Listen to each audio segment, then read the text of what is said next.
نبی پاک صلی اللہ تعالی علیہ وسلم نے ارشاد فرمایا کہ میں ملت ابراہیم پہ ہوں۔ حضرت ابراہیم علیہ السلام کے سیرت کو، سوانح کو، ان کی زندگی کے واقعات کو قرآن مجید نے متعدد مقامات پہ بیان کیے۔ انبیاء کرام علیہ السلام 1,24,000 کم و بیش ہوئے، لیکن دین اسلام میں نبی پاک علیہ السلام کی امت میں جو مقام حضرت ابراہیم کا ہے وہ بس انہی کا ہے۔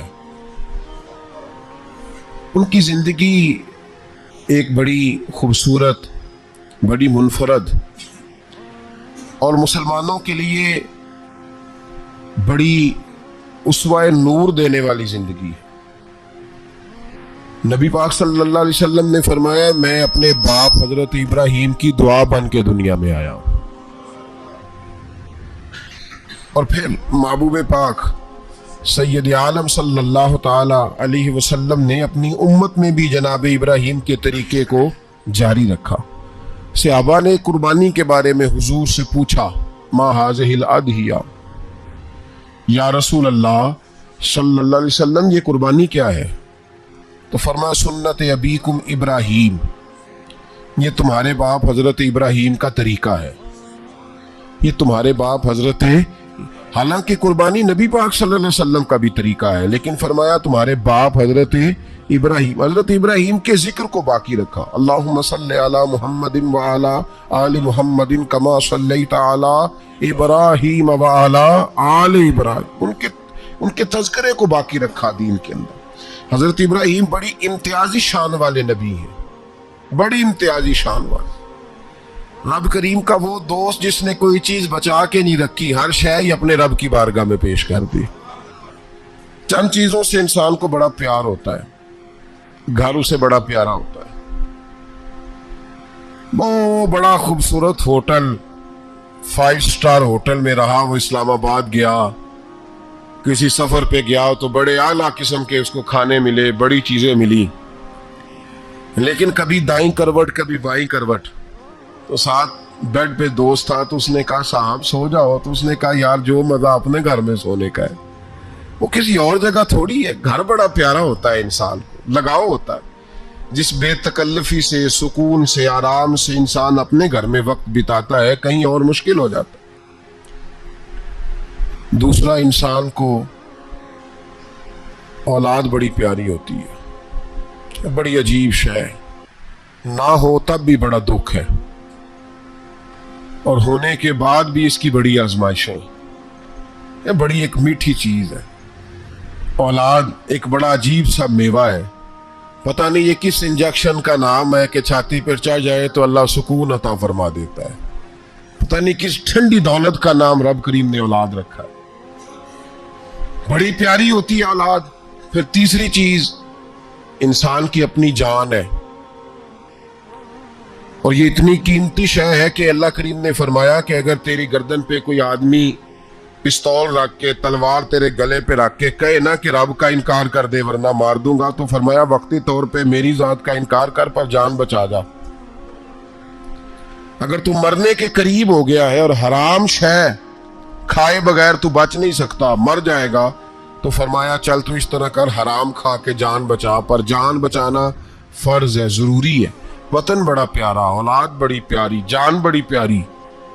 اور حضرت ابراہیم سے رب کریم نے فرمایا چل ابراہیم کوئی چیز دے، تو کہا یا اللہ تینوں ہی تیرے نام پہ قربان کرتا ہوں، تیری ہوئی ساری، ہر شے تیری۔ حضرت ابراہیم نے دین کے لیے، آپ شہر بابل کے قریب پیدا ہوئے تھے، وہاں سے مصر آئے، مصر سے فلسطین آئے، اور فلسطین سے آ کر کے کعبہ آباد فرمایا۔ زندگی سفروں میں گزری، سفر ایک تکلیف والی چیز ہے، پر حضرت ابراہیم نے وطن چھوڑ دیا، گھر چھوڑ دیا۔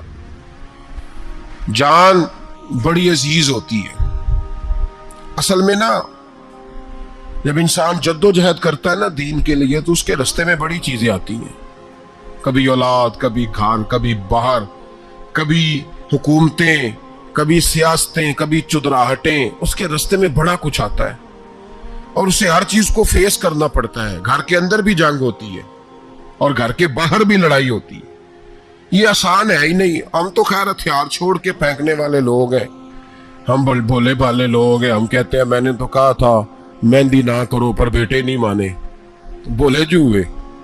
اسی طرح حالانکہ اگر وہ بیٹا کہے نا کہ ابا جی لاؤ زندگی میں سارا کچھ میرے نام کرو, تو پھر ہم بولے نہیں ہوتے, اور اس وقت ہم تیز ہوتے ہیں, کہتے ہیں یہ کیسے ہو سکتا ہے, ہاتھ کاٹ کے دے دوں. اس وقت نہیں, دین کے معاملے میں بولے ہوتے ہیں. بیٹا بد مذہب کے پاس جا رہا ہے تو اس وقت ہم بولے بالے ہیں, کوئی عرض نہیں. لیکن اگر وہ اپنی پسند کی شادی کرے ہمیں کراس کر کے, پھر ساتھ ہی ہم تیز ہو جاتے ہیں. تو حضرت ابراہیم نے جب دین کے لیے نکلے تو جد و جہد کی, گھر کے اندر بھی گھر کے باہر بھی. آپ کے والد کا نام طارق ہے, وہ توحید پرست تھے, ایماندار تھے, پرہیزگار تھے. آپ کے چچا کا نام آزر ہے, وہ بت پرست تھے, بت بیچا کرتے تھے. حضرت سیدنا ابراہیم علیہ السلام جب میدان عمل میں نکلے تو حضرت ابراہیم علیہ السلام نے اپنے گھر سے جہاد شروع کیا. لڑنا پڑا, گھر کے اصولوں سے, چچا نے جو رواج بنائے ہوئے تھے اس رواج سے ٹکرائے. فرمایا میں اپنے گھر کے اندر یہ بت پرستی نہیں ہونے دیں گا. چچا کو ایک دفعہ نہیں بار بار 100 دفعہ سمجھایا. آپ کا چچا بت بنا کے بیچا کرتا تھا. حضرت ابراہیم علیہ السلام تھوڑے بڑے ہوئے تو کہنے لگا کہ چلو میرے ساتھ, تم بھی بت بیچنے ہیں, ہمارا کاروبار ہے. حضرت ابراہیم ساتھ نکلے تو بت پکڑے, گندے پانی کے اندر اس بت کو ڈبوتے ہیں. کہتے ہیں کسی نے خریدنا ہے تو خرید لو, نہ یہ نفع دے سکتا ہے نہ نقصان دے سکتا ہے. جو اپنا آپ نہیں بچا سکتا تمہیں کیا بچائے گا, خریدنا ہے تو خرید لو. چچا کہنے لگا تو کاروبار چمکا رہا ہے کہ تباہ کر رہا ہے. گھر میں بڑے معاملات خراب ہوئے, جھگڑے ہوئے, لیکن حضرت ابراہیم علیہ السلام ایک منٹ کے لیے بھی اپنے گھر کے اندر بھی کمپرومائز کرنے کو تیار. یہ تھوڑا مشکل میں نے پہلو چھیڑ دیا ہے, یہ تھوڑا مشکل پہلو چھیڑ دیا ہے. بڑا سمجھدار آدمی ہے پر بیوی سے پردہ نہیں کرا سکتا. سیانا ہے, پنچایت کا بندہ ہے, جو اسے آپ کہیں گے وہ بات یہ سنائے گا, لیکن کہتا ہے نہیں جی میں نے کوشش کر لی ہے. کس قسم کی کوشش ہے صاحب, یہ کیسے ہو گیا؟ حضرت ابراہیم علیہ السلام نے گھر کے اندر سے فرمایا نہیں کرنے دوں گا. گھر کے اندر بھی ٹکرائے, فرمایا تم جو بھی ہو پاش پاش کیا چچا کے اصولوں کو.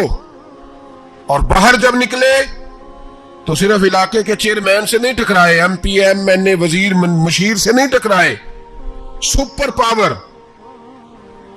نمرود دنیا کا واحد حکمران تھا اس وقت, دوسرا کوئی حکمران ہی نہیں تھا, اکیلے حکمران سے جا کر ٹکرائے.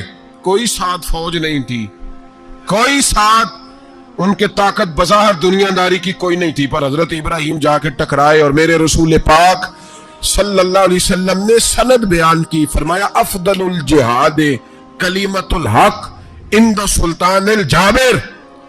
فرمایا سب سے افضل جہاد یہ ہے کہ تو ظالم بادشاہ کے سامنے کھڑے ہو کے حق بات بیان کر دے.